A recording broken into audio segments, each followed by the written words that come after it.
पूरा घर दुल्हन की तरह सजाया गया है। आज नीलम की शादी है और उसकी सहेलियां उसे घेर कर बैठी हुई हैं और कुछ उसे सजा रही हैं। बहुत ही सुंदर उसने शादी का जोड़ा पहना हुआ है। लाल सुर्ख लाल रंग का शादी का जोड़ा, माथे पर कामदार जयपुरी चुनरी, हाथों में हरी लाल चूड़ियां, कंगना और गहरे लाल रंग की लिपस्टिक और सुरमई सी बड़ी बड़ी आंखों में काजल और उसका सलोना सा गोरा पतला चेहरा और बिल्कुल उसके सुनहरे घने लंबे बाल जो अभी एक मोटी सी चोटी में गूंथे हुए हैं और जिन्हें खूबसूरत गजरे से सजाया गया था। कुछ सुनहरी लटें उसके गालों पर झूल रही थीं। वो बहुत सुंदर लग रही थी और सहेलियों की छेड़छाड़ में सकुचाई सी बैठी हुई थी। तभी बाहर शोर होने लगता है और उसकी छोटी बहन रेशम आकर कहती है, दीदी दीदी, बारात आ गई, बारात आ गई। और उसके साथ बैठी हुई सारी लड़कियां भी बाहर बरामदे की ओर दौड़ जाती हैं कि बारात आ गई थी। फिर नीचे भाग जाती हैं बारात देखने।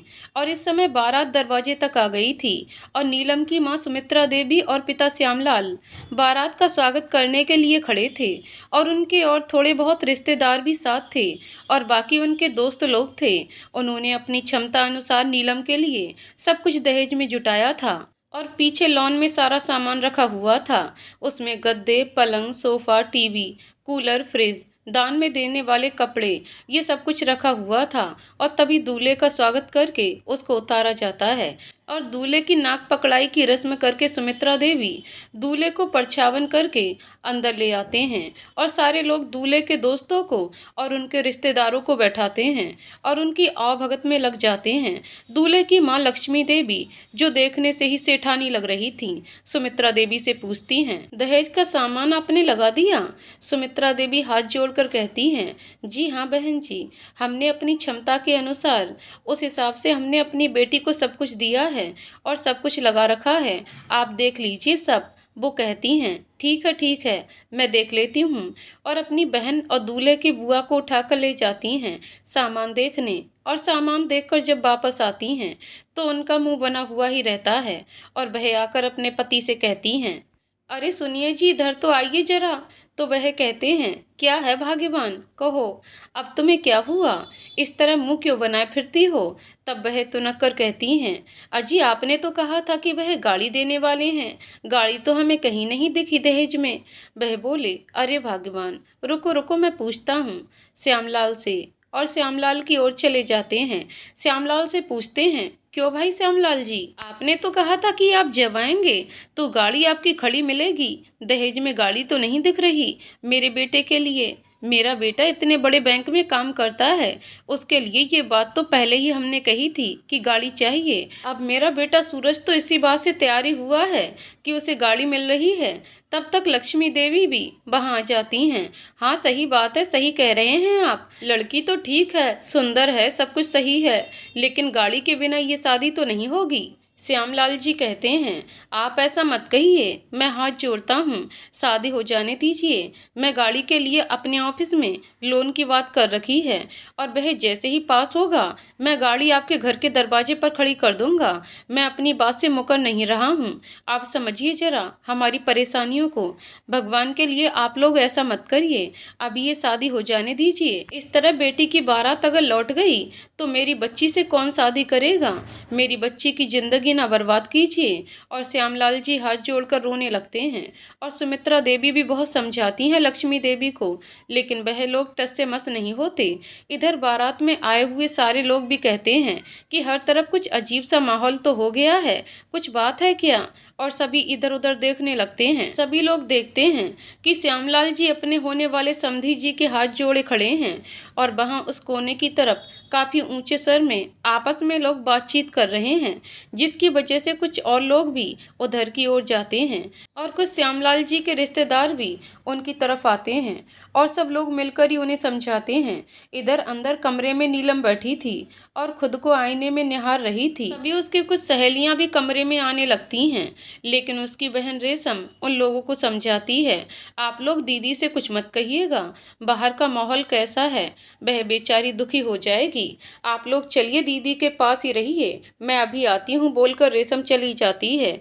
और सारी सहेलियां आकर फिर से नीलम के साथ हंसी मजाक करने लगती हैं, जिससे कि नीलम नीलम को बाहर के बारे में कुछ भी पता न चले और रेशम अपने पिता की तरफ बढ़ती है और तभी वह देखती है कि वह अपनी पगड़ी भी उतार कर उनके सामने रख देते हैं, लेकिन वह लोग मानते नहीं हैं और ना ही उनका बेटा सूरज कुछ कहता है, जो कि अपने दोस्तों के बीच घिरा हुआ स्टेज पर आराम से बैठा हुआ था। उसका एक दोस्त आकर उसे बताता भी है तो वह कहता भी है कि वह मेरे मम्मी पापा सब संभाल लेंगे, मुझे कोई दिक्कत नहीं है, वो जैसा कहेंगे मैं वैसा करूँगा।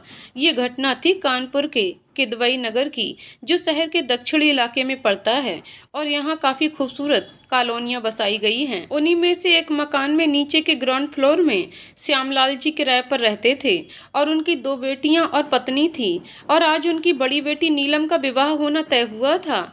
इस कॉलोनी में अपना एक मैदान था जो यहाँ के लोगों के लिए था और उससे लगे हुए 2 कमरे और एक हॉल बने हुए थे। इस कॉलोनी में रहने वाले सभी लोगों को ये जगह अपने किसी भी फंक्शन के लिए दे दिया जाता था, बहुत ही नॉमिनल चार्ज लेकर। तो श्यामलाल जी ने भी वहीं अपनी बेटी का विवाह करने का फैसला किया था और उन्होंने सारा इंतजाम बहुत अच्छे से वहीं पर किया था। श्यामलाल जी एक प्राइवेट कंपनी में ही काम करते थे और उनकी कंपनी काफ़ी बड़ी और नामी कंपनी थी और उनका अधिकतर होटल्स, ट्रेवल्स, टूर आदि का बिजनेस था। उसी में वह दफ्तर में काम करते थे और अच्छी खासी उनकी सैलरी मिलती थी। उन्होंने कई दोस्तों से भी बात की थी, लेकिन शादी के लिए काफ़ी बड़ा अमाउंट चाहिए था। बाकी पैसों का उन्होंने इंतजाम कर लिया था और उन्होंने ऑफिस से भी लोन के लिए अप्लाई की थी, लेकिन वह पहले ही ऑफिस से इतना पैसा शादी के खर्चे के लिए ले चुके हैं एडवांस में कि उनका लोन कंपनी के बड़े अधिकारी लोग खारिज कर देते हैं, जिसकी वजह से उन्हें उस वक्त लोन नहीं मिल पाता और वह लोग कहते हैं कि आप इस वक्त तो नहीं ले सकते, कुछ दिनों बाद हम लोग कोशिश करेंगे। इसीलिए लोन न मिलने की वजह से गाड़ी नहीं खरीद पाते हैं वो अपनी बेटी को देने के लिए, और उसी गाड़ी के लिए बेटी की शादी में आज इतना हंगामा हो रहा था। सच कहा गया है, समाज में दहेज रूपी दानव अच्छी भली खुशियां लील जाता है। कंपनी के मालिक मिस्टर रत्नेश कोठारी बहुत ही पंक्चुअल और अपने में कर्मचारियों को एक परिवार की तरह समझने वाले बहुत ही बुद्धिमान लेकिन सख्त कानून को फॉलो करने वाले इंसान थे। और उनका जवान बेटा अर्जुन कोठारी जो इस कंपनी का एमडी था, वो लगता भी राजकुमार जैसा था। घनी भौहें, थोड़ी भूरी आंखें, खूबसूरत जेल से सेट किए हुए बाल, गोरा रंग और ऊंचा कद, बहुत ही स्मार्ट और हैंडसम पर बहुत नरम दिल इंसान था, लेकिन गुस्सैल भी बहुत था। इसलिए ऑफिस के सारे एम्प्लॉय रत्नेश जी के बाद अर्जुन की बहुत इज्जत करते थे और डरते भी थे। लेकिन कंपनी के रूल्स रेगुलेशन को फॉलो करते हुए ही श्यामलाल जी का लोन उसने ही कैंसिल किया था, क्योंकि वह अपनी कंपनी के बनाए कानून में बंधा हुआ था। श्यामलाल जी जब सबको ऑफिस में कार्ड देने पहुंचते हैं तब वह अर्जुन के केबिन में भी पूछ कर जाते हैं। बहुत विनती होकर उन्हें शादी में आने के लिए आमंत्रण करते हैं और बड़े साहब के लिए बोलते हैं कि आप लोग सब आइएगा, हम सब बहुत आभारी रहेंगे अगर आप थोड़ा सा समय निकालकर हमारे लिए हमारी बेटी की शादी में आएंगे। अर्जुन उनको कह देता है, ठीक है, मैं ज़रूर कोशिश करूँगा और पापा से भी कह दूँगा। मैं आपको वादा तो नहीं कर रहा, पर देखते हैं। इतना सुनते ही श्यामलाल जी खुश हो जाते हैं और अर्जुन से विदा लेकर वह अपने घर की ओर निकल जाते हैं। शाम के समय अर्जुन जब ऑफिस से वापस निकलता है घर जाने के लिए, तभी उसके दोस्त राज और नायरा उसे बुला लेते हैं। तब अर्जुन उन दोनों से बात करता ही रहता है। तभी उसके पापा का कॉल वेटिंग में आने लगता है, तो उसने फ़ोन उठाया होता है, इसलिए उनकी कॉल नहीं ले पाता।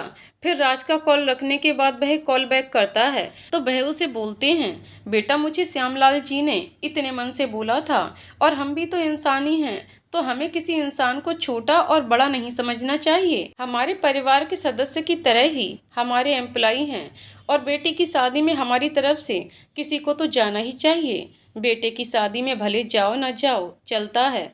फिर कहते हैं, तो तुम एक काम करो, उनकी शादी में चले जाओ 10 मिनट के लिए। अर्जुन कहता है, क्या पापा, आपने मुझे कहाँ फंसा दिया, मुझे अभी राज से मिलना था। तब वह कहते हैं, राज से तो तुम हर रोज मिलते हो, अभी जो मैंने कहा है उसे करो। और हाँ, तुम्हारी मम्मी और बड़ी माँ का भी यही कहना है कि तुम्हें वहाँ जाना चाहिए। और अर्जुन में एक बात थी कि वह अपने पिता का कहा नहीं टाल सकता था, इसलिए वह गाड़ी किदवई नगर की ओर घुमा लेता है और मन ही मन में कहता है चल बेटा, आज फिर आज्ञा का पालन करना है। मैं वहाँ बिल्कुल भी नहीं रहूंगा, बस शक्ल दिखाऊंगा और तुरंत ही निकल आऊंगा वहाँ से वापस। और वह उसी वक्त वहाँ पहुँचता है जब गाड़ी के लिए बारातियों ने बवाल मचा रखा था और श्यामलाल जी हाथ जोड़कर रो रहे थे। तब वह गेट से बढ़ता हुआ अंदर की ओर जाता है और देखता है कि शादी की खुशियों के बीच चारों तरफ मातम जैसा पसरा हुआ था और सभी एक दूसरे से धीरे धीरे बातचीत करते रहते हैं। तभी वह गेट की तरफ देखकर मन में कहता है, पता तो यहीं का लग रहा है, पर अभी तक कोई दिखा तो नहीं। और वह अपनी कार की चाबी हाथ में घुमाता हुआ बढ़ता है और तभी उसकी नज़र रोते हुए श्यामलाल जी पर पड़ती है और वह भी उत्सुकता बस वहां चला जाता है, ये जानने के लिए कि आखिर माजरा क्या है। हाँ, वह भी बहुत ही संस्कारी लड़का था। भले ही आधुनिकता में पला बड़ा था, लेकिन वो इन दहेज की परंपरा को बहुत गलत समझता था। तो वह वहाँ सुनता है कि श्यामलाल जी कहते हैं कि ऑफिस से लोन ना मिल पाने की वजह से वह गाड़ी नहीं खरीद पाए, इसीलिए सारा बवाल है। तो वह कहता है, सुनिए सुनिए, आप लोग इस तरह झगड़ा मत करिए। तभी लड़के की बुआ पूछती हैं कि आप कौन हो, आप क्यों बीच में टपक रहे हो। तब श्यामलाल जी कहते हैं, ऐसा नहीं कहिए, ये मेरे मालिक, मेरे बॉस हमारी कंपनी के एमडी हैं। वह कहता है कि नहीं नहीं, आप लोग गलत मत समझिए, मैं कल ही पापा से बात करके आपकी लोन की सेशन को करवाने की कोशिश करता हूँ। तब सूरज के पापा कहते हैं, अजी कोशिश क्या करनी है, हम तो आज ही कार लेंगे, तभी ये शादी होगी, वरना नहीं होगी। तब अर्जुन से रहा नहीं जाता और वह बोल पड़ता है, आप लोग ऐसा कैसे कर सकते हैं, और कहा जा रहा है कि गाड़ी मिल जाएगी, तब भी आप लोगों को समझ में नहीं आया। कितने लालची लोग हैं आप सब। और इसी बात पर विवाद और बढ़ जाता है।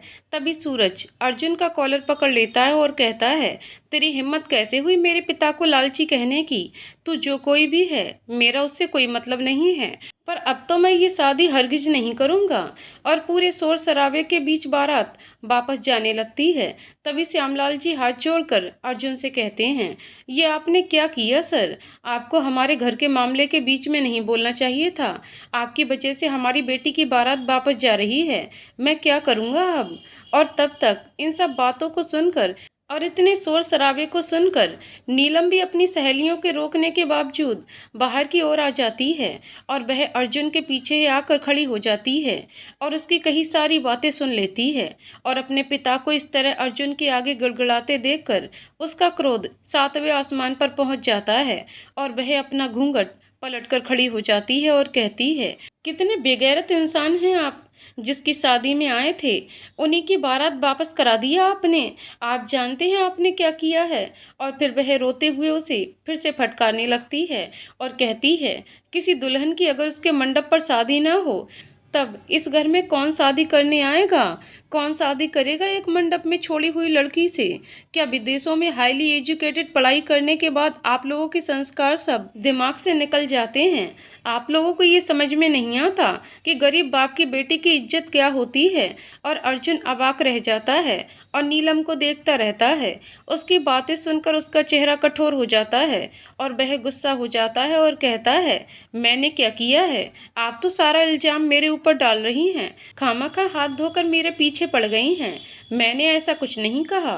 तब नीलम कहती है, अच्छा सब कुछ बर्बाद करके अब भोले बन रहे हैं। तब अर्जुन भी कहता है, उनकी नियत ही नहीं थी शायद शादी करने की, तभी वह आपके पापा को इतना जलील कर रहे थे, और बारात वापस चले जाने से जिंदगी थोड़ी ही खत्म हो जाती है। तभी श्यामलाल जी कहते हैं, जो भी हो ये ठीक नहीं हुआ सर। और सुमित्रा देवी भी आकर कहती हैं, तुम नहीं समझोगे बेटा कि आज हमारी तो जिंदगी बर्बाद हो गई, जिंदगी भर की कमाई इज्जत मिट्टी में मिल गई, अब कौन करेगा मेरी बेटी के साथ शादी। और तभी नीलम कहती है अर्जुन से, अब कृपा करके चले जाइए आप यहाँ से, आपकी शक्ल से भी नफरत हो गई है मुझे। ये लफ्ज़ सुनकर जैसे ही अर्जुन के दिमाग में बारूद फट जाता है और वह तेजी से कदम बढ़ाते हुए आता है और नीलम का हाथ पकड़कर खींचकर उसे ले जाता है। नीलम जोर से चीखती है, छोड़िए मेरा हाथ।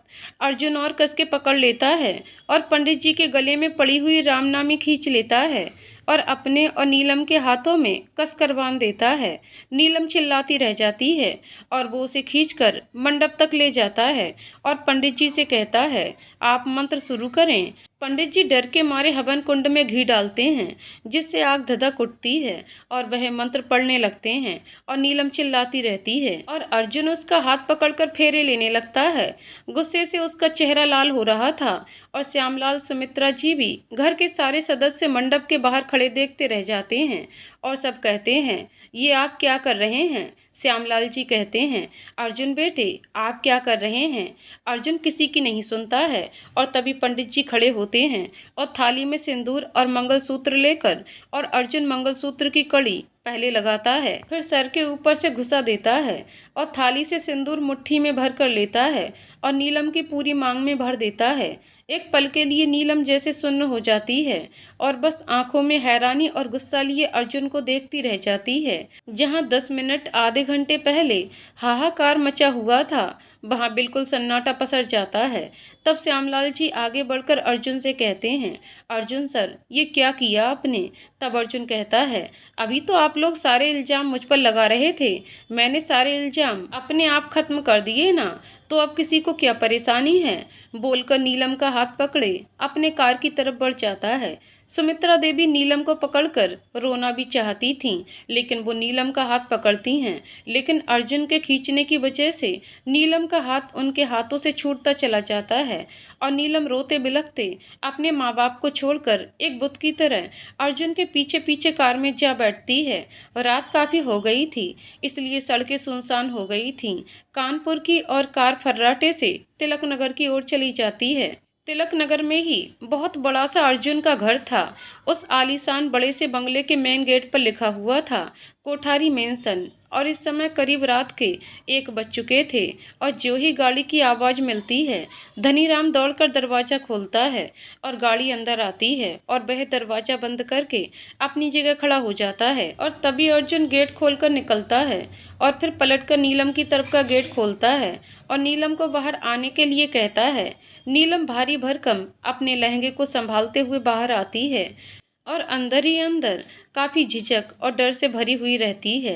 धनीराम इसे देखकर सदमे में 2 कदम पीछे हट जाता है और कहता है, अर्जुन बाबा ये कौन है?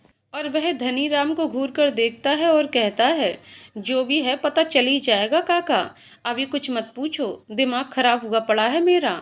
फिर उसी से पूछता है, अंदर सब लोग सो गए होंगे ना? धनीराम कहता है, हाँ अर्जुन बाबा सब सो गए हैं, सिर्फ बड़ी मालकिन जाग रही हैं। आप तो जानते हैं आपको देखे बिना सोती नहीं वो। इतना कहकर वह हॉल के अंदर जाता है तो देखता है घर में बिल्कुल शांति थी और कोई भी इस वक्त जगा हुआ नहीं था, सब सो चुके थे। घर में सिर्फ बड़ी माँ जाग रही थीं, क्योंकि बड़ी माँ उसे इतना मानती थीं, जब तक वह आ ना जाए और उसे अपनी आंखों से वह देख ना ले, उन्हें नींद नहीं आती थी। और तभी वह अपने साथ नीलम को लेकर अंदर आता है और नीलम इतने बड़े महल जैसे घर को देखकर सिमट जाती है और बड़ी बड़ी आंखों से चारों तरफ देखती है और किसी के आने की आहट पर उसके कदम रुक जाते हैं। और तभी वह देखती है कि उन दोनों के सामने बड़ी माँ आकर खड़ी होती हैं और नीलम को आश्चर्य से देखती हैं। फिर अर्जुन से पूछती हैं, बेटा ये कौन है आपके साथ? अर्जुन कहता है, बड़ी माँ आप पहले बैठिए, हमें आपको सब बताना है। वो बोली, लेकिन बेटा ये दुल्हन के लिबास में है कौन? तब वो कहता है, बड़ी माँ ये मेहमान है मेरी, इन्हें गेस्ट रूम में शिफ्ट करा दें आप, मैं सुबह बात करता हूँ और आप भी सो जाइए। इतनी रात तक आपका जागना सही नहीं है, शुगर की दवा लेती हैं ना, इसलिए भरपूर नींद भी आपके लिए ज़रूरी है। इतना कहकर अर्जुन नीलम को वहीं खड़ा छोड़ सीढ़ियाँ चढ़कर अपने रूम में चला जाता है और नीलम सकते में वहीं खड़ी रह जाती है। तब बड़ी माँ धनीराम से कहती है कि उसका सूटकेस जो रेशम ने कार में रखवा दिया था उसे लेकर गेस्ट रूम में पहुंचा दे। फिर नीलम के पास आकर वह खुद कहती हैं, लड़की तुम्हारा नाम भी कुछ है? तो वह डरते डरते कहती है, जी मेरा नाम नीलम है। तब बड़ी माँ कहती हैं, ठीक है नीलम, चलो मैं तुम्हें गेस्ट रूम दिखा देती हूँ। नीलम को गेस्ट रूम में ले जाती हैं और घर में उनकी जो नौकरानी थी चंपा, उसे कहती हैं गेस्ट रूम में पानी रख दो। चंपा भी हैरान परेशान थी और पानी रख कर आती है और बड़बड़ाने लगती है, पता नहीं कौन है, मुझे तो अभी अभी ब्याही हुई नई दुल्हन जैसी लग रही है, पर मुझे कोई बताना भी जरूरी नहीं समझता। खैर सुबह तो पता चल ही जाएगा कि आखिर माजरा क्या है। बड़े बड़े लोगों के घर में कुछ ना कुछ अजीब कांड तो होते ही रहते हैं और सब अपने अपने कमरों में सो जाते हैं। नीलम को भी इतने बड़े गद्देदार बिस्तर पर सोने की आदत नहीं थी और गेस्ट रूम भी बहुत बड़ा खूब सुंदर सजा हुआ था। उसमें उसे नींद नहीं आती, फिर भी वो लेट जाती है और इतनी भारी भरकम लहंगे के साथ उसे नींद नहीं आती। लेकिन काफ़ी थकी होने के कारण वह थोड़ी ही देर बाद वैसे ही सो जाती है। अर्जुन भी अपने कमरे में आकर उसने जो इतना बड़ा कांड कर दिया था उसके बारे में सोचता है और सिगरेट पर सिगरेट फूंकता रहता है बालकनी में खड़े होकर। और फिर सोचता है कि कल सुबह मॉम डैड और बड़ी माँ को क्या जवाब देगा। उसे ये भी शंका थी कि नीलम को ज़बरदस्ती शादी करके लाया था, क्या वह इस रिश्ते को अपनाएगी या नहीं। और फिर वह भी जाकर सो जाता है। सुबह सुबह रत्नेश और उनकी वाइफ रंजना दोनों ही जॉगिंग के लिए अपने ही लॉन में निकल जाते थे, क्योंकि उनका कंपाउंड बहुत बड़ा था और बाहर बहुत बड़ा बगीचा और लॉन था। और बड़ी माँ गायत्री देवी भी उठ गई थी और फिर वह अपना स्नान ध्यान पूजा पाठ करने में लग जाती हैं। नीलम को भी सुबह ही उठने की आदत थी अपने घर में, इसलिए पूजा की घंटियों की आवाज़ से उसकी नींद खुल जाती है और वह दरवाज़ा खोलकर बाहर निकलती है और इधर उधर देखने लगती है। और तभी सामने से रत्नेश जी और उनकी पत्नी रंजना जी बाहर से अंदर की ओर आते हैं और रंजना जी नीलम को देखकर चीख उठती हैं। कहती हैं, रतन देखो ये कौन है हमारे घर में, रातों रात ये लड़की कहाँ से आई, वह भी दुल्हन के लिबास में। रत्नेश जी भी थमकर खड़े हो जाते हैं और गेस्ट रूम के दरवाजे की तरफ देखने लगते हैं और फिर वहां तक पहुंच जाते हैं और पूछते हैं, बेटा तुम कौन हो और इस तरह हमारे घर में कौन लाया है यहाँ तुम्हें। तब वो डरते डरते कहती है, जी मेरा नाम नीलम है और मुझे अर्जुन जी लेकर आए हैं। और तभी रंजना जी कहती हैं, ये आपका लाडला बेटा ना कभी नहीं सुधरेगा, हर वक्त से एडवेंचर का ही मूड रहता है। रत्नेश जी कहते हैं, अच्छा बाबा तुम शांत हो जाओ, पहले मुझे उससे बात तो करने दो, पूछने तो दो कि आखिर माजरा क्या है। और वह बाहर हॉल में आकर अर्जुन को आवाज़ देने लगते हैं, लेकिन अर्जुन कोई जवाब नहीं देता क्योंकि वह भी नींद में था। तब वह चंपा को कहते हैं, जाओ जरा ऊपर जाकर छोटे साहब को जगा कर ले आओ। अब चंपा ऊपर चली जाती है। ऊपर जाकर अर्जुन का दरवाजा खटखटाने लगती है। तब अर्जुन कहता है, कौन है भाई सुबह सुबह, और उठकर दरवाजा खोलता है। तब चंपा कहती है, आपको बड़े साहब और बड़ी मालकिन नीचे बुला रहे हैं। ये सुनकर अर्जुन को जैसे तुरंत होश आ जाता है और उसे सब याद आ जाता है कि उसने रात को कौन सा कारनामा किया है। और वह चंपा को परे हटाकर कूदते भागते नीचे पहुंच जाता है। नीचे पहुंचकर उसकी तो सिट्टी पिट्टी गुम हो जाती है, क्योंकि वह देखता है कि उसके पापा मम्मी वहीं सोफे पर बैठे हुए थे और बड़ी माँ बैठी हुई थी और साथ ही लाल सुर्ख शादी के जोड़े में नीलम सामने खड़ी थी। तभी रत्नेश जी उससे कड़क आवाज में पूछते हैं, ये सब क्या है बरखुरदार, क्या माजरा है, जल्दी बताओ। इस तरह मैं एक अनजान पराई लड़की को कैसे अपने घर में रख सकता हूँ। कौन है ये लड़की और क्यों लेकर आए हो तुम इसे अपने साथ। तब बड़ी माँ कहती हैं, देवर सा धीरे धीरे बात करिए बच्चे से, आसानी से पूछिए जिससे कि वो घबराए नहीं। आप डांट क्यों रहे हैं, वह खुद ही बताएगा जो भी बात है। बड़ा हो गया है अब, कोई बच्चा नहीं है जो आप सबके सामने इस तरह से डांट रहे हैं। तब रत्नेश जी कहते हैं, भाभी सा आप ही ने उसे सर पर चढ़ा रखा है, इसीलिए वह किसी की बात को तवज्जो नहीं देता है, जो उसके दिल में आता है वही करता है। तब रंजना जी कहती हैं, आप शांत रहिए, पहले आपका बीपी भी बढ़ जाएगा, तब पूछिए। और फिर वो अर्जुन की ओर मुखातिब होकर पूछते हैं, अब बोलोगे या चुपचाप ऐसे ही खड़े रहोगे। तब अर्जुन कहता है, डैड वो कल रात वह हमारे ऑफिस के एम्प्लॉई हैं श्यामलाल जी, उनके यहाँ शादी में गया था, ये वहीं की दुल्हन है। इतना सुनकर सबका मुंह खुला का खुला रह जाता है।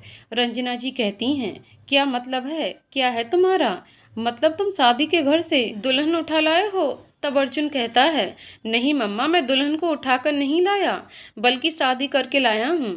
इतना सुनते ही तीनों अपनी जगह से खड़े हो जाते हैं और एक साथ बोलते हैं, क्या। डर के मारे नीलम 2 कदम पीछे हट जाती है। रंजना जी उसे घूर कर देखने लगती हैं और कहती हैं, एक मामूली सी एम्प्लॉय की लड़की से तुमने शादी कर ली, वह भी हमारी बिना इजाज़त। क्या पहले से तुम जानते थे इस लड़की को? तब रत्नेश जी पूछते हैं, एक बात बताओ, क्या पहले से तुम उस लड़की से मिले थे? कोई प्यार व्यार का चक्कर तो नहीं है? तब रंजना जी कहती हैं, मेरे बेटे का और अपना स्टेटस तो देखिए आप। प्यार करने के लिए क्या, एक यही मिडिल क्लास लड़की बची थी। तब बड़ी माँ कहती हैं, अच्छा अच्छा सुनो पहले। रतन और अंजना, तुम लोग शांत हो जाओ पहले। देखो बेटा बैठो, तुम सब पहले। और फिर वह नीलम की तरफ देखकर कहती हैं, और तुम भी बैठ जाओ लड़की। अब आराम से बताओ और सुनो बेटा, सिलसिलेवार बताओ कि आखिर बात क्या हुई जो तुम्हें ये कदम उठाना पड़ा। तब अर्जुन उन्हें शादी वाले घर की पूरी एक एक बात बता देता है और इसे सुनकर तीनों ही अपना सर पकड़ लेते हैं। रत्नेश जी कहते हैं, अगर बारात वापस चली गई थी तो उसके माता पिता थे कुछ समझते, बड़े बुजुर्ग आपस में राय मशवरा करते, तुम्हें बीच में जाकर उससे शादी करने की क्या जरूरत थी? और जब ये लड़की भी नहीं चाहती थी, तुमने इससे जबरदस्ती शादी कर ली। तब गायत्री देवी कड़क आवाज में नीलम को बुलाती हैं, इधर आओ मेरे सामने और यहाँ बैठो। अब तुम बताओ, तुम क्या चाहती हो? क्या तुम इस शादी को मानती हो? तभी नीलम कहती है, बिल्कुल मानना नहीं चाहते।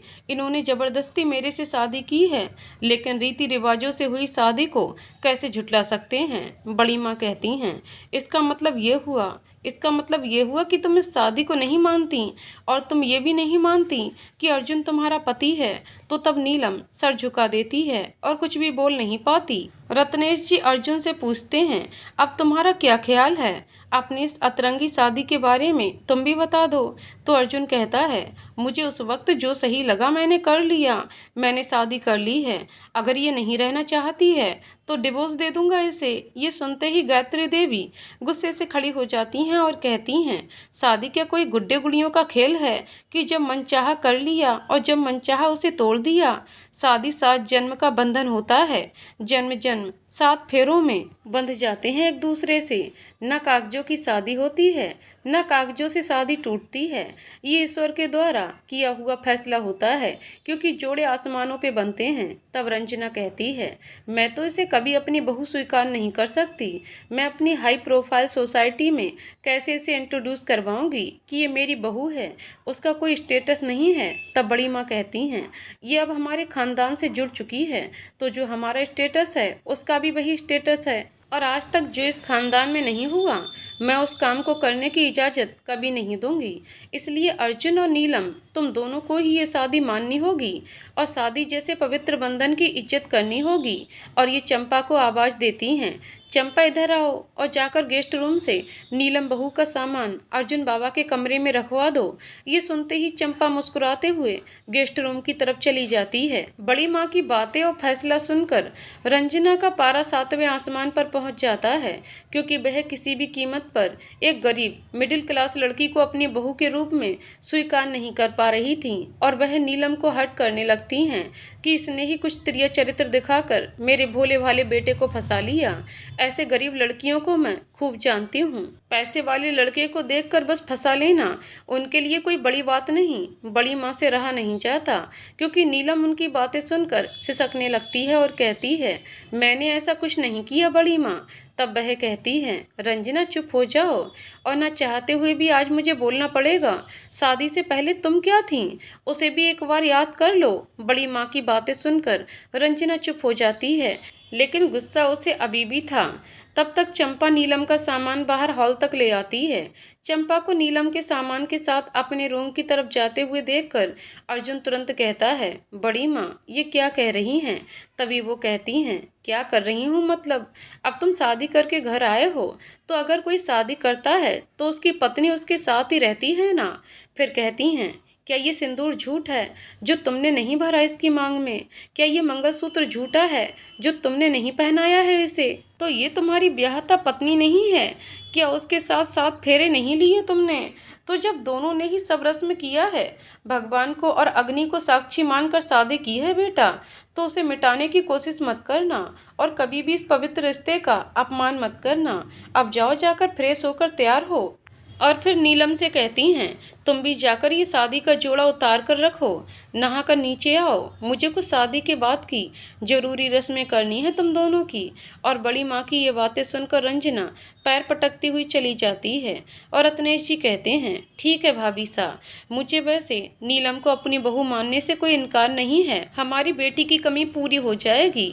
और स्टेटस और धन दौलत का क्या है, ऊपर वाले का दिया सब कुछ तो है। बस ये दोनों खुश रहें और इनके अपने आपस का मनमुटाव जल्दी ही दूर हो जाए, यही अच्छा होगा। तो बड़ी माँ कहती हैं, हाँ मैं भी यही सोचती हूँ। और जानते हैं देवर्षा, देखने में तो ये लड़की बुरी नहीं है, कितनी प्यारी है, सलोनी सी मासूम लगती है और मुझ में चेहरे पड़ने की क्षमता है। मुझे लगता है कि लड़की बहुत समझदार और सीरत वाली है। इसकी संगत में शायद अर्जुन भी और सुधर जाएगा। फिर रत्नेश जी और बड़ी माँ दोनों अपने अपने कमरे में चले जाते हैं। बड़ी माँ रंजना के कमरे में जाती हैं और उससे कहती हैं, रंजना मुझे तुमसे कुछ बात करनी थी। तब रंजना कहती है, हाँ हाँ बोलिए भाभी सा, क्या कहना चाहते हैं आप। वो बोलती है, मैं चाहती हूँ हमारे खानदान की जो रस्में हैं, जो एक सास अपनी बहू के आने पर करती है, तुम सब कुछ नीलम के लिए करो। और मैं सोच रही हूँ कि आज ही दोनों को लेकर कुलदेवी के मंदिर दर्शन के लिए जाऊंगी। तब रंजना कहती है, पर भाभी वह तो काफ़ी समय लगेगा, तो 3 दिन का समय लगेगा आपको। तो वो बोली, कोई दिक्कत नहीं है, मैं अर्जुन और नीलम चले जाएंगे। जाना तो तुम लोगों को भी चाहिए, अगर चलना चाहते हो तो चल सकते हो।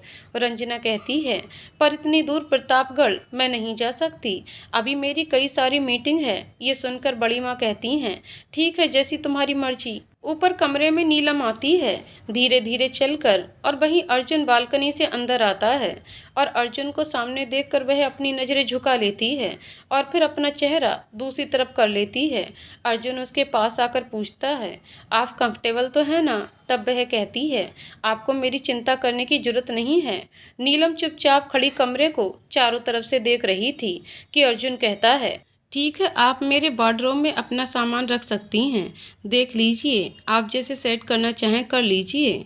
और इतना कहकर अर्जुन अपने कपड़े निकालने लगता है, फिर वॉशरूम में घुस जाता है गाना गाते हुए।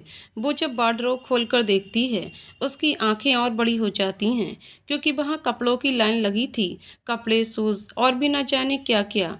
और वह उसमें एक कोने में अपना छोटा सा सूटकेस रख देती है और अपने लिए कपड़े निकाल लेती है। नीलम कुछ कपड़े हाथ में लिए वहीं खड़ी रहती है और सोचती है कि वह क्या पहने अभी।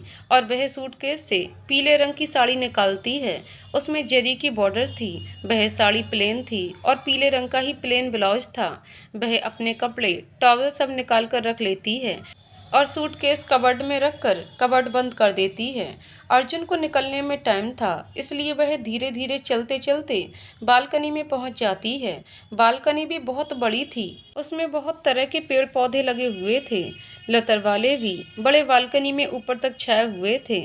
और वहां से नीचे लॉन और उसमें किनारे लगे हुए बड़े बड़े पेड़ थे, जिनके कारण काफ़ी हरियाली दिखती थी। अभी खड़ी ही थी कि वॉशरूम के खुलने की आवाज़ आती है। वो अंदर की तरफ आती है, तभी अर्जुन को सिर्फ टॉवल में शीशे में बाल बनाते हुए देखती है तो उसकी घुटी सी चीख निकल जाती है और वह पलटकर आंखें बंद करके खड़ी हो जाती है। और अर्जुन भी घबरा जाता है और उससे कहता है, ओके वेट वेट वेट, मैं असल में मेरे दिमाग से स्लिप हो गया था। मैं इतने दिन इस कमरे में तो अकेले ही रहता था, आप कुछ गलत मत सोचना। तब नीलम कहती है, मैं कुछ गलत नहीं सोच रही हूँ, प्लीज़ आप शर्ट तो पहन लीजिए। और नीलम झट से कपड़े उठाकर वॉशरूम में चली जाती है। तब अर्जुन अपने कंधे उचकाकर मुंह विचकाता है और कहता है, अब इसे क्या हुआ, खैर मैं तो फ्रेश हो गया, मैं चलता हूँ नीचे, वो आ जाएगी खुद ही। और वो नीचे चला जाता है। थोड़ी देर बाद नीलम वॉशरूम से निकलती है और अपने सुनहरे लंबे बालों को टॉवल में लपेटे हुए पीले रंग की साड़ी में बहुत खूबसूरत लगती है। और वह बालकनी में जाकर अपने बालों को झटक कर सुखाती है और टॉवल वहीं बालकनी के हैंगर में डाल देती है। फिर अंदर आकर शीशे के सामने खड़ी होती है और ड्रेसिंग टेबल में गौर से देखती है, लेकिन वहाँ उसके यूज करने लायक कंघी के अलावा कुछ भी नहीं था। तो फिर से वह अपनी कबर्ड खोलकर सूटकेस से अपना मेकअप बॉक्स निकालती है और उसे वहीं बहुत बड़ी सी ड्रेसिंग टेबल के ऊपर एक कोने में रख देती है। और अपने लंबे बालों को ब्रश से सुलझाती है।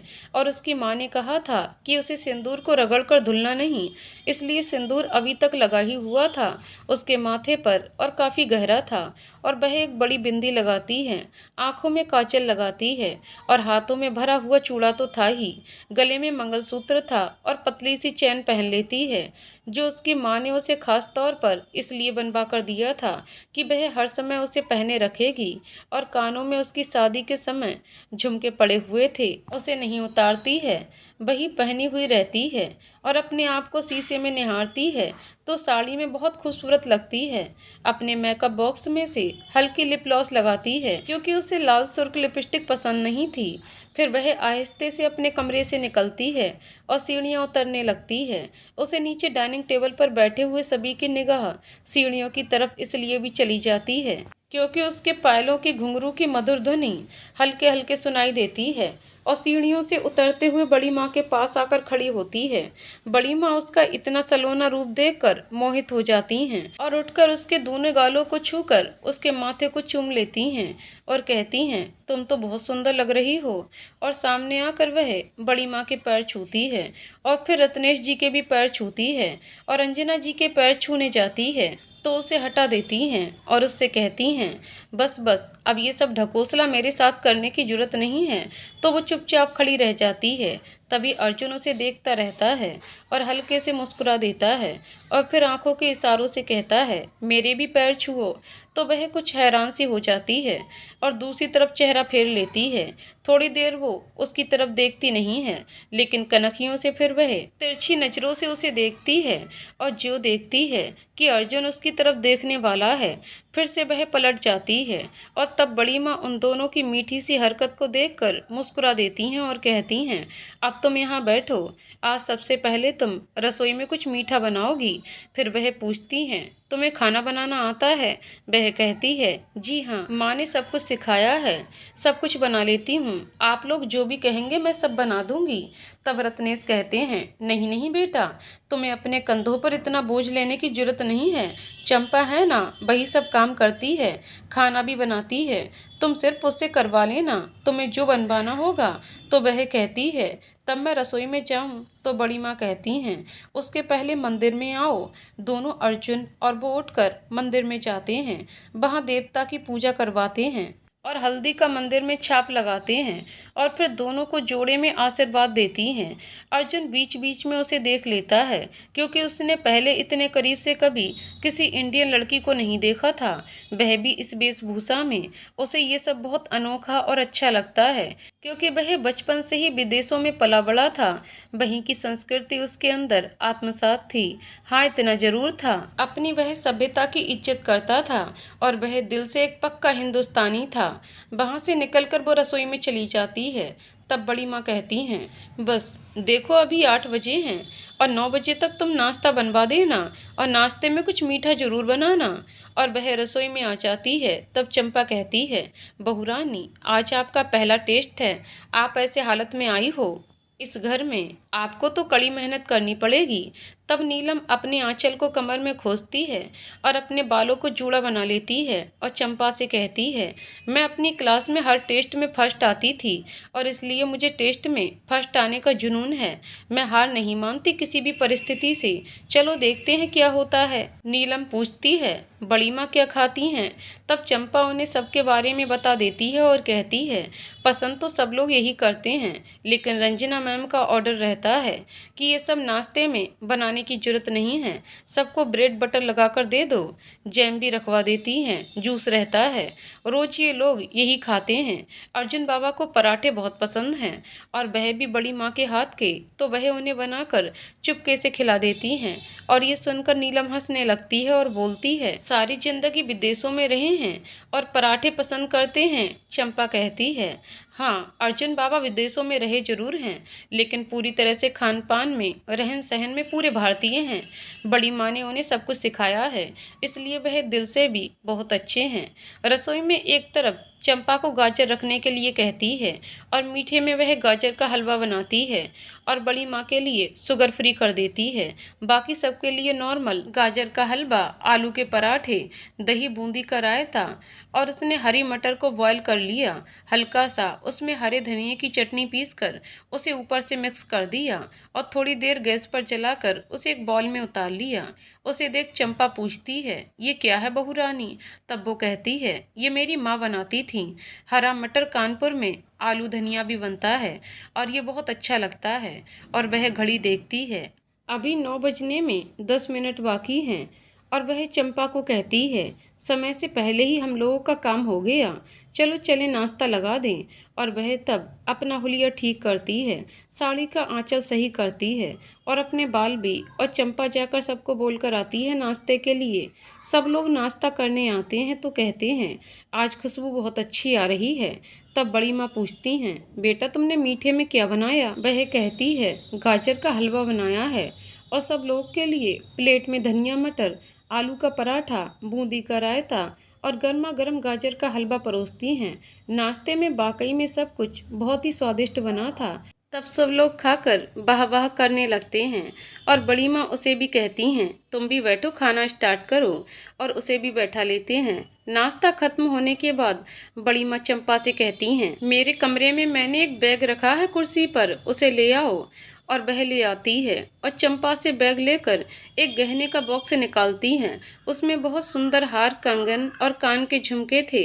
वह उसे देती हैं और कहती हैं, इसे अपना नेक समझो, क्योंकि नई बहू जब घर में पहली बार मीठा बनाती है तो उसे दिया जाता है। तब वह रत्नेश से कहती है, देवर सा आप भी नेक दीजिए बहू को। रत्नेश जी कहते हैं, हाँ जरूर। और वह उठकर जाते हैं और कमरे से एक लिफाफा लेकर आते हैं और उसे पकड़ाते हुए कहते हैं, खुश रहो। बड़ी माँ रंजना से कहती हैं, रंजना तुम उसकी सास हो, सबसे ज्यादा हक तो तुम्हारा देने का बनता था, तुमने कुछ नहीं दिया। तो वह कहती है, जी अभी लाती हूँ, कहकर मुंह बनाते हुए अपने कमरे में चली जाती है। और थोड़ी देर बाद जब आती है तो उसके हाथों में भी एक बॉक्स था, उसमें भी बहुत सुंदर कुंदन का सेट था। उसे वो नीलम को दे देती हैं। तब नीलम बड़ी माँ से कहती है, बड़ी माँ इतने सारे जेवर मैं कहाँ पहनूंगी, मुझे जेवरों का बिल्कुल भी शौक नहीं है। रंजना जी कहती हैं, अभी कह रही होगी, वैसे तो इतने सारे जेवर देखकर तो मन में लालच आ ही जाता है। तब बड़ी माँ कहती हैं, रंजना चुप रहो, तुम कहीं भी कुछ भी बोल देती हो। और उनकी बात सुनकर नीलम नजरें झुकाए चुप हो जाती है। तब बड़ी माँ उसे अपने पास बैठाती हैं और कहती हैं, अर्जुन इधर आओ। अर्जुन भी उनके पास आता है। तब वह उन दोनों को देखकर कहती हैं, देवर सा मैं आज इन लोगों को लेकर प्रतापगढ़ निकल रही हूँ, वहाँ चिलबिलाने अपनी कुलदेवी बेला देवी के दर्शन के लिए। उनका दर्शन होने के बाद ही ये दोनों अपनी गृहस्थी शुरू कर सकेंगे।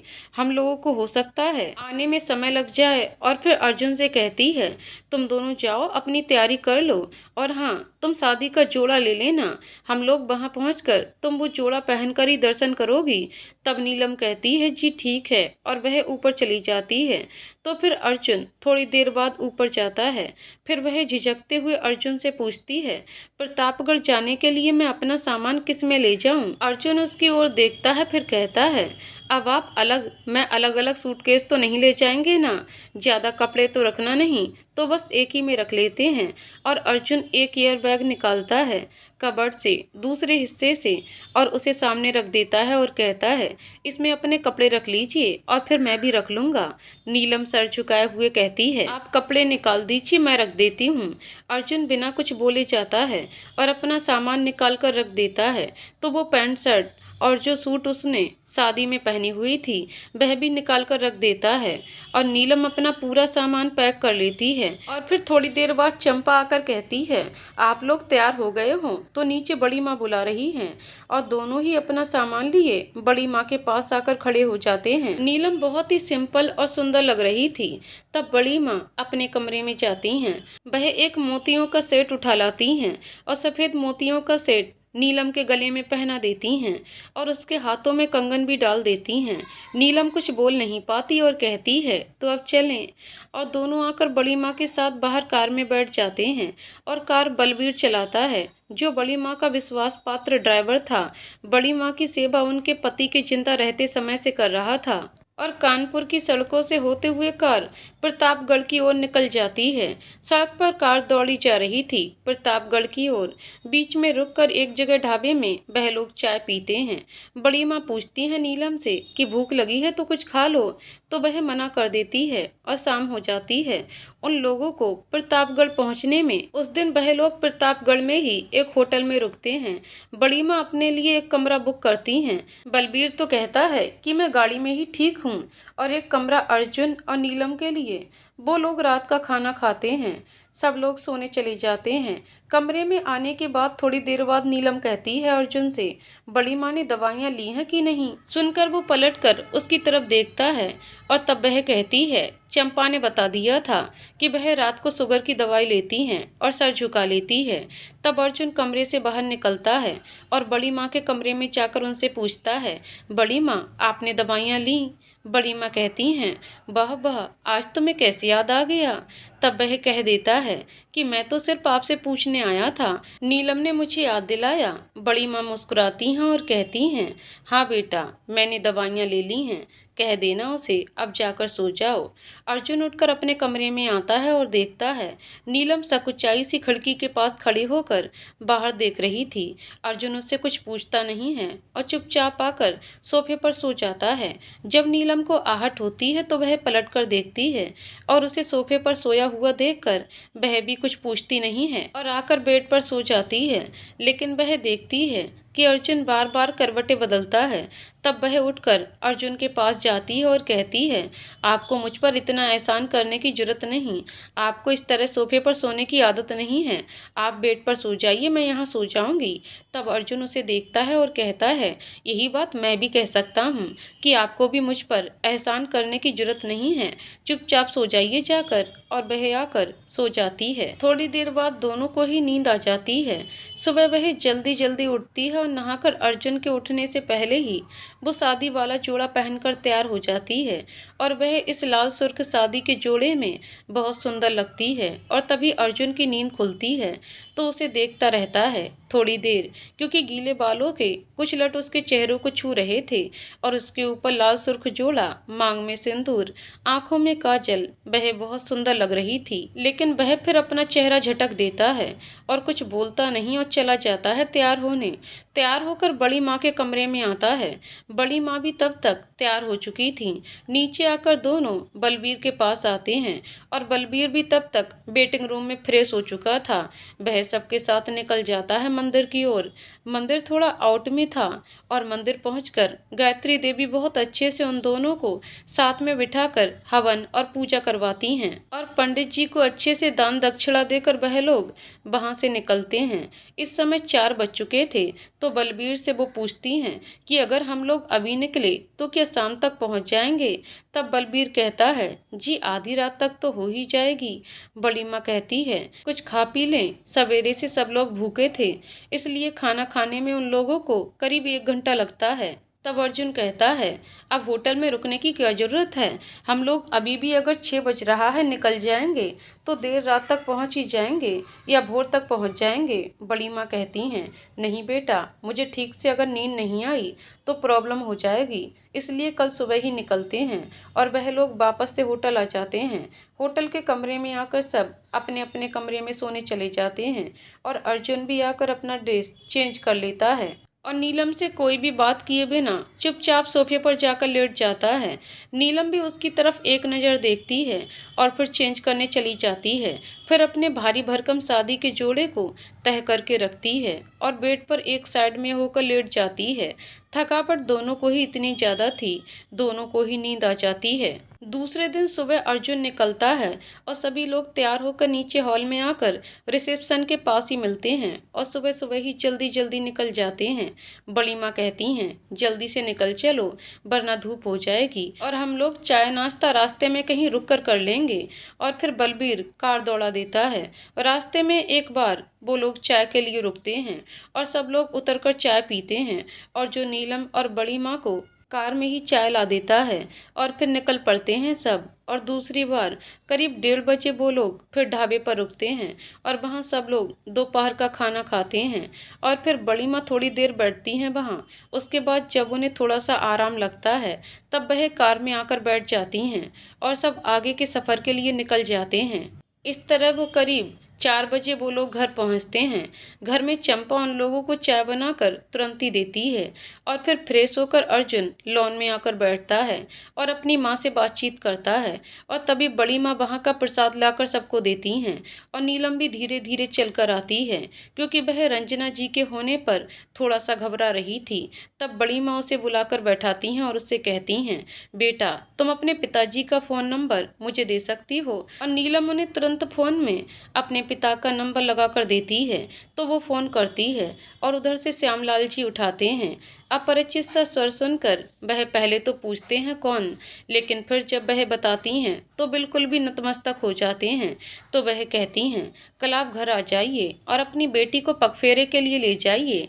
ये सुनकर श्यामलाल जी का खुशी का ठिकाना नहीं रहता है क्योंकि वह लोग बहुत दुविधा में थे कि जिस प्रकार अर्जुन शादी करके ले गया था क्या वो लोग नीलम को अपनाएंगे या नहीं। लेकिन वाकई में वह लोग बहुत अच्छे लोग थे और उन्होंने नीलम को अपने घर में ही नहीं अपने दिल में भी जगह दी थी। हाँ, रंजना की बात थोड़ी अलग थी, लेकिन नीलम को भी ये विश्वास था कि साथ रहते रहते वह भी बदल जाएंगी। अब नीलम चंपा के साथ रात के खाने की तैयारी करने लगती है। सब लोग एक साथ बैठकर ही खाना खाते हैं। आज सब लोग थके हुए थे इसलिए जल्दी ही खाना खा लेते हैं और सब अपने अपने कमरे में सोने चले जाते हैं। ऐसे तो सबकी नज़रों में दोनों साथ साथ रहते, लेकिन कमरे में बिल्कुल दो अनजानों की तरह ही रहते थे। हाँ, एक दूसरे की ज़रूरतों का पूरा ध्यान रखते थे। दूसरे दिन करीब 9 बजे श्यामलाल जी घर आते हैं और अपने साथ काफ़ी सारे मेवे मिठाई के डिब्बे फल लेकर आते हैं। गायत्री जी कहती हैं, ये करने की क्या जरूरत थी। तब श्यामलाल जी कहते हैं, मालकिन आपने मुझ गरीब की बेटी को अपने चरणों में जगह दी है, उसी से मैं कृतार्थ हो गया हूँ। ये सब सामान तो बस ऐसे ही नेक के लिए लाया था। आखिर कुछ भी हो, बेटी का बाप हूँ और बेटी के ससुराल में खाली हाथ तो नहीं जाया जा सकता ना। इसे आप स्वीकार कर लें, यही आपका बड़प्पन है। और तब वह चंपा से कहती हैं, जाओ देखो जाकर बहू को तैयार कराकर ले आओ। और नीलम कुछ ही देर बाद ऑरेंज कलर की पतली शिफॉन की साड़ी पहने और साथ में उसने मर्जेंटा कलर का बॉर्डर था और मर्जेंटा कलर का ही ब्लाउज था। उसके खुले हुए बाल, भरी हुई मांग, कजरारी आंखें बहुत सुंदर लगती हैं। वह धीरे धीरे उतर कर आती है और अपने पापा को देखकर उनके गले लग जाती है। और तब चंपा बहू के साथ भी कुछ सामान गाड़ी में रखवा देती है और बलबीर से बड़ी माँ कहती हैं कि बहू और उसके पिताजी को उनके घर तक पहुँचा दो। और बलबीर उन दोनों के आने की प्रतीक्षा करता है। नीलम बड़ी माँ के पैर छूती है और विदा लेकर अपने पिता के साथ गाड़ी में आकर बैठ जाती है। नीलम अपने पिता के साथ अपने घर पहुँचती है। वहाँ पहले तो सब लोग गाड़ी की आवाज़ सुनकर दरवाजे तक आते हैं और नीलम और उसके पिताजी को देखकर आश्चर्य से रेशम और उसकी माँ देखती रहती हैं। लेकिन जब सच में यकीन हो जाता है नीलम सच में आई है, जब वो मुस्कुराकर नीचे उतरती है और अपनी माँ के पैर छूती है, तब वह उसे गले लगा लेती हैं और रेशम भी दीदू कहकर लिपट जाती है। तब श्यामलाल जी नीलम का सामान और बड़ी माँ ने जो सब सामान भेजा था वह निकलवा कर अंदर रखवाते हैं और फिर बलबीर को भी हाथ जोड़कर नमस्ते करते हैं और कहते हैं, आइए ना, चाय पीकर जाइए ड्राइवर साहब। नीलम भी कहती है, बलबीर भैया आइए। तब बलबीर कहता है, नहीं, हमें अभी ऑफिस के लिए भी निकलना है ना, अब मैं चलता हूँ और आपको जब भी जाना होगा यहाँ से आप हमें फ़ोन कर लीजिएगा, हम आ जाएंगे, या बड़ी माँ को फ़ोन कर दीजिएगा, वह हमें भेज देंगे। तब नीलम कहती है, नहीं नहीं, आपको तकलीफ़ करने की कोई ज़रूरत नहीं है, मुझे पापा पहुंचा देंगे। और वह कहता है, जी ठीक है, जैसी आपकी मर्जी। अच्छा, अब हम चलते हैं। विदा लेकर वो चला जाता है। नीलम अंदर आती है और आराम से बैठती है आकर। रेशम उसके पास आकर बैठ जाती है और सब अगल बगल बैठते हैं और सब उससे पूछने लगते हैं उसके ससुराल के बारे में। आसपास के घरों में रहने वाली औरतें भी अब तक सचेत हो चुकी थीं कि इतनी बड़ी गाड़ी में कौन आया होगा, नीलम को देखती हैं तो वह सब उससे मिलने तुरंत दौड़ी आती हैं और नीलम भी सबसे बहुत अच्छे से मिलती है। सारा दिन नीलम का अपनी बहन के आस पड़ोस के लोगों से, माँ बाबूजी से बातचीत करने में और साथ में खाना पीना सब एंजॉय करने में बीत जाता है। शाम के समय बड़ी माँ उसे फ़ोन करती हैं और उससे बात करती हैं। थोड़ी देर बाद फिर उसे कहती हैं, कल मैं शाम के समय अर्जुन से कहूँगी वो ऑफिस से वापस आते समय तुम्हें लेता आएगा। ये सुनकर नीलम बहुत खुश हो जाती है कि अर्जुन आएगा, लेकिन वह कुछ बोलती नहीं है और अपनी माँ से कह देती है कि अर्जुन आएगा कल हमें लेने। तो उसकी माँ कहती हैं, ऐसे कोई अपने पति का नाम लेता है क्या?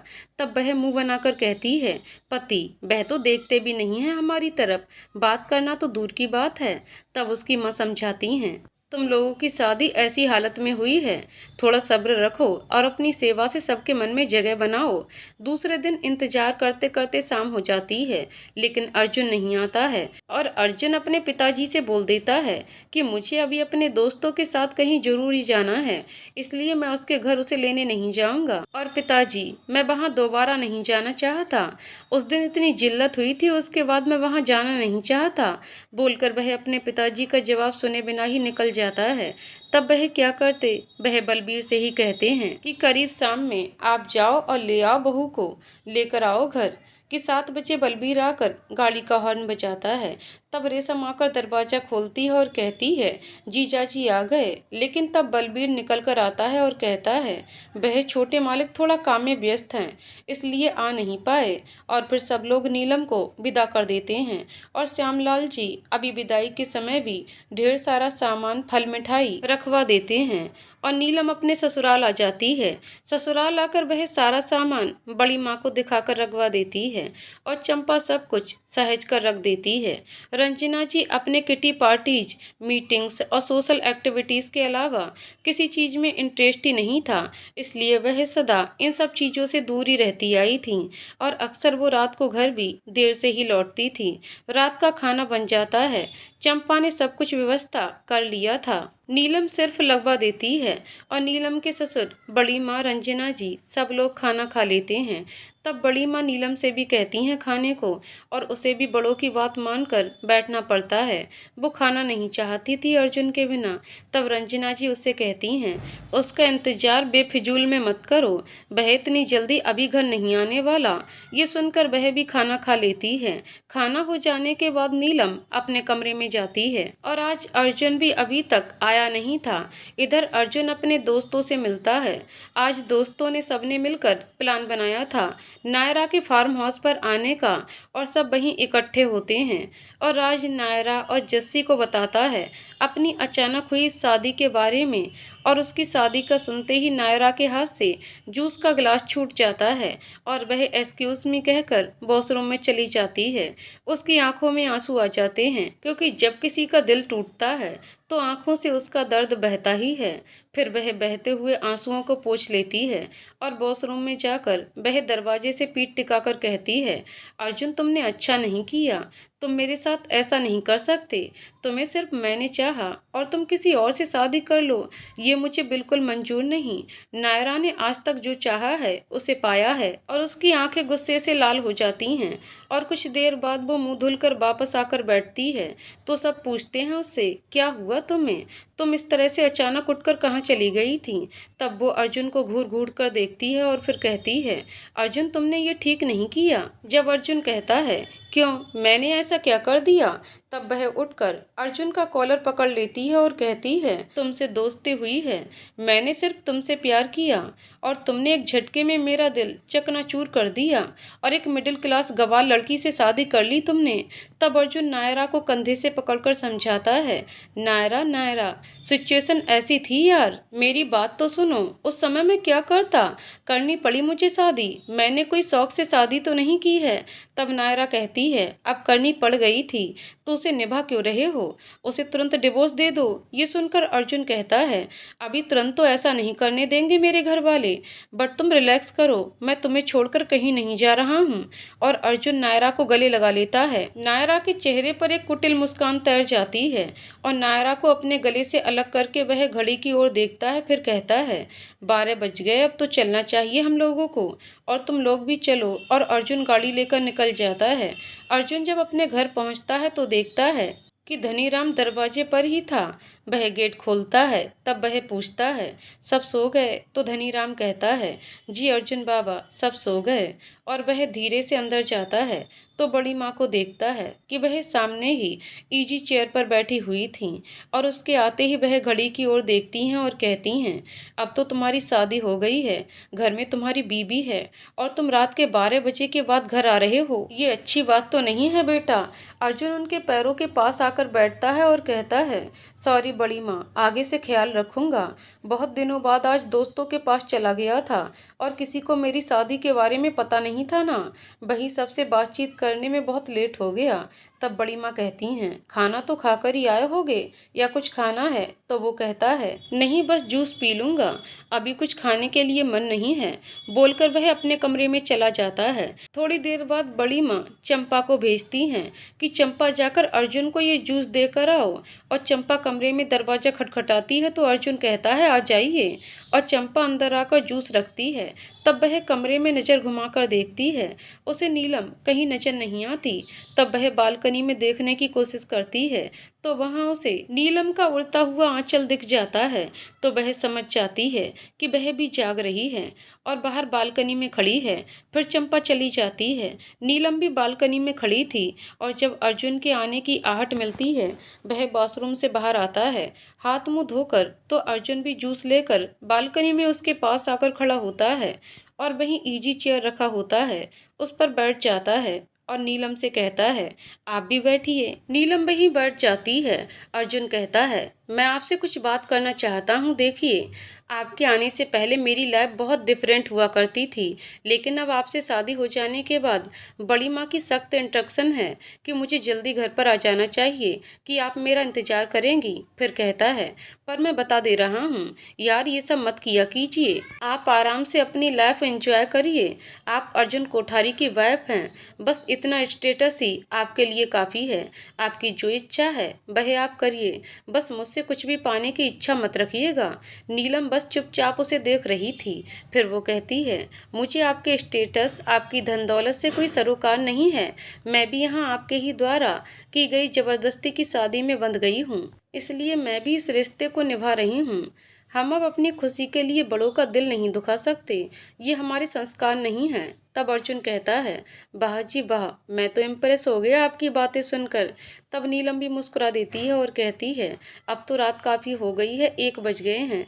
मेरे ख्याल से अब हम लोग को सो जाना चाहिए और आपको सुबह ऑफिस भी जाना होगा। अर्जुन कहता है, ठीक है चलिए सो जाते हैं। और दोनों अंदर आकर अर्जुन सोफे पर सोने चला जाता है। तभी नीलम उसका तकिया उठा लेती है और कहती है, आप बेड पर सोएंगे और मैं सोफे पर सोऊंगी। तब अर्जुन कुछ नहीं बोलता, उसकी ओर देखता है और बेड पर जाकर लेट जाता है। आज नीलम सोफे पर लेटकर अर्जुन को ही देखती रहती है। अर्जुन की पीठ उसकी तरफ रहती है और वह उसे देखकर सोचते सोचते ही उसे नींद आ जाती है। आगे की कहानी अगले वीडियो में। तो दोस्तों, आपको कहानी कैसी लगी कमेंट करके ज़रूर बताइएगा। कहानी पसंद आई हो तो वीडियो को लाइक शेयर करें और चैनल को सब्सक्राइब करें। कहानी को पूरा सुनने के लिए बहुत बहुत धन्यवाद दोस्तों।